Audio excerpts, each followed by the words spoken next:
پرسی دەستور و دەستپێکردنەوەی وەرزی نوێی یاسادانان جارێکی تر دەستەی سەرۆکایەتی پەرلەمانی کوردستان و سەرۆکی فراکسیۆنەکانی پەرلەمانی کوردستانی لەسەر مێزی گفتوگۆ کۆ کردەوە. سەرجەم فراکسیۆنەکانی پەرلەمان لەسەربوونی دەستور یەکدەنگن، بەڵام تاکو ئێستا نەتوانراوە هەنگاوی نووسینەوەی دەستور دەست پێ بکرێتەوە. فراکسیۆنەکانیش درکیان بەوە کردووە لەم خولەی پەرلەماندا ناتواندرێت ڕێکارەکانی نووسینەوەی دەستور تەواو بکرێت. هەر بۆیە فراکسیۆنی کۆمەڵ پێی وایە ئامانج لە گفتوگۆی نووسینەوەی دەستور دواخستنی هەڵبژاردنەکانە.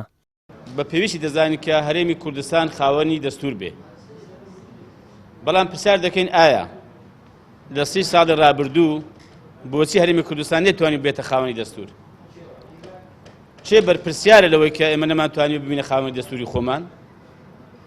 بێگومان دەسەڵاتی هەرێمی کوردستان بەرپرسیارە لەوەی کە 30 ساڵە و زیاتر لە 15 ساڵیشە ئەمە دەهێنرێ و دەبردرێ، بەڵام نەتوانراوە ڕەشنووسێک ئامادە بکرێت کە زۆربەی هەر زۆری لایەنەکان و خەڵکی جەماوەری هەرێمی کوردستان بەدڵیان بێ. بەڵام بەڕاستی پێویست بوو ئێمە ئێستا بەرەو هەڵبژاردنی پەرلەمان چووبین، چونکە خەڵک بۆ 4 سال گرێبەستی لەگەڵ ئێمە کردووە و لە 6/11/2022 ئەم گرێبەستە کۆتایی پێدەی لە نێوان خەڵک و پەرلەمان و پەرلەمانتارەکانی کوردستان.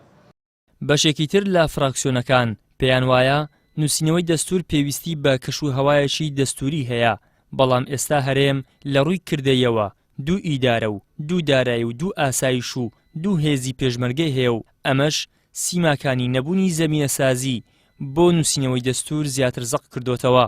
ژینگەی دەستوری زۆر گرنگە کە ئەبێ بێتە دی ئەمەی کە ئێستا لە هەرێمی کوردستان ڕوئەدا لەم شەڵەژاویە سیاسیە، لەم تەفریقە و جیاکاریە سیاسیە، لەم نائارامیەی دەرونی خەڵک، ژیانی خەڵک، بەڕاستی پێویستە پەرلەمان، حکوومەت، سوڵتەی قەزایی وەکو سێکوچکەی حکومڕانی لەم هەرێمی کوردستانە ئەوەی پێویستە بە زووترین کات بیکەن. قەناعەتمان وابوو کە هێنانە پێشەوەی دەستور لەم کاتەدا زیاتر بە مەبەستی دواخستنی هەڵبژاردنەکانە و نیەتەکەیە کە نانەوێت هەڵبژاردن لە کاتی خۆی ئەنجام بدرێ، بۆیە پرسی دەستوریان هێناوەتە پێشەوە و قەناعەتشمان وایە دەستور لە ئێستادا ئەوەندەی کێشە دروستەکە ئەوەندە کێشە چارەسەر نەکە.